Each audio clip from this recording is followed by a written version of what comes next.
we call it a new form of evil on the world. It's never been done by any government in the past, to take a large group of its own people and say, we're going to kill you without any kind of a trial, and we're going to sell your vital organ parts. An individual from the United States or Canada, for example, could anticipate undergoing transplantation on a specified date. It's a crime against humanity. It's abhorrent, and it needs to stop.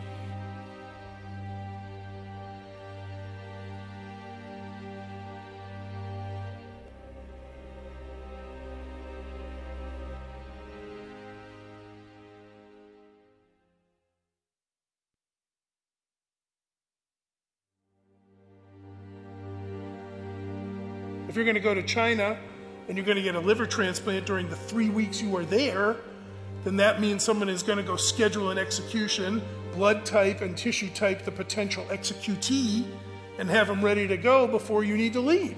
Starting at the end of 1999, the number of transplants taking place just exploded. China carries out more organ transplant surgeries than any country besides the United States. But unlike other countries, China has no effective organ donation program. That's because culturally, Chinese people believe the body must stay intact even after death. China's Deputy Minister of Health, Huang Zhefu, has suggested that there are 7,000 transplants every year from the deceased, and that more than 90% come from executed prisoners. The number of criminal executions in China is classified as a state secret, but Amnesty International's estimate is about 1,700. The numbers just didn't add up. It's just too large of a discrepancy there. With only 1,700 executed criminals and no effective donation system, where do the rest of the organs come from?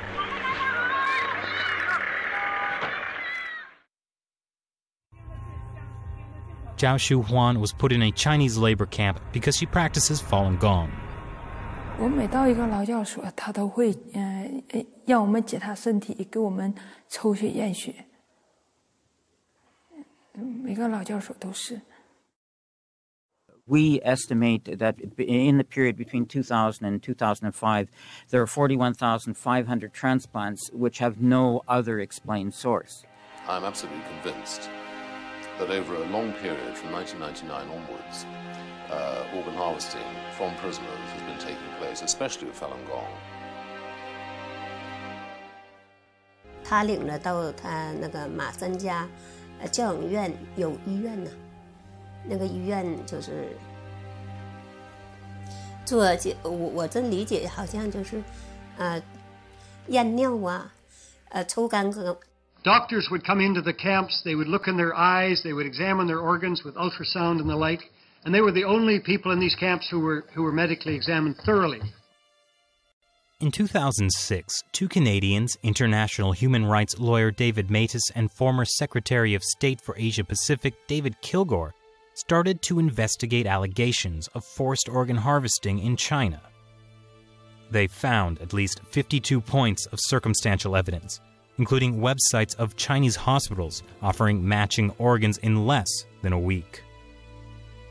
It's just not possible unless you have an unlimited source of organs. And these are people who are alive. We're talking about live donors. The actual transplant surgery itself was the form of execution. These were living people that were killed for their organs.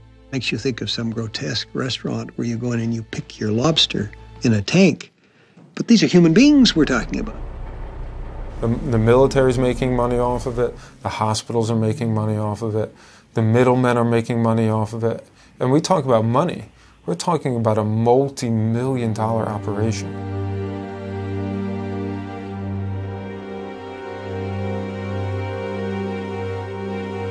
Journalist and author Ethan Gutman decided to carry out his own independent investigation.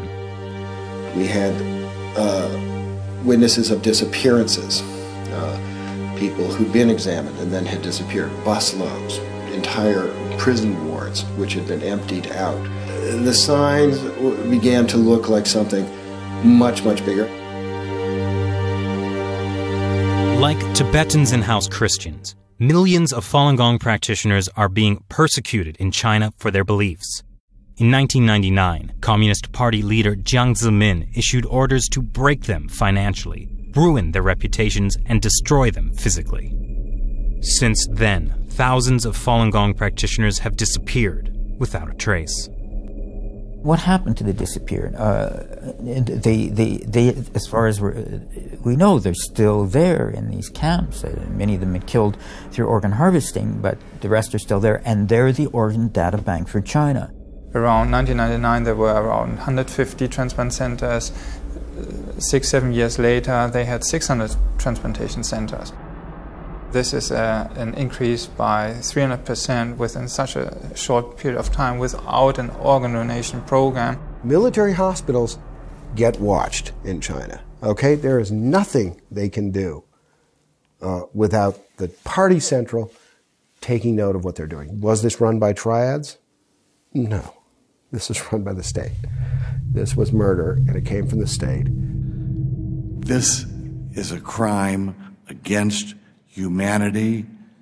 We should do our best to identify those specific individuals who are engaged in this and put them on the list of people who deserve to be brought to justice. In 2006, when this came out and we realized that they were killing prisoners of conscience for their organs, it was doctors that took the front line in trying to stop this. Every day there are a dozen of people that are executed or killed for organs in China.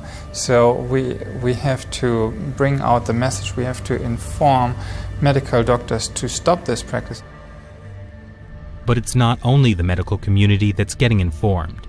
The U.S. State Department mentioned allegations of forced organ harvesting in its annual Human Rights Report on China in 2011 for the first time.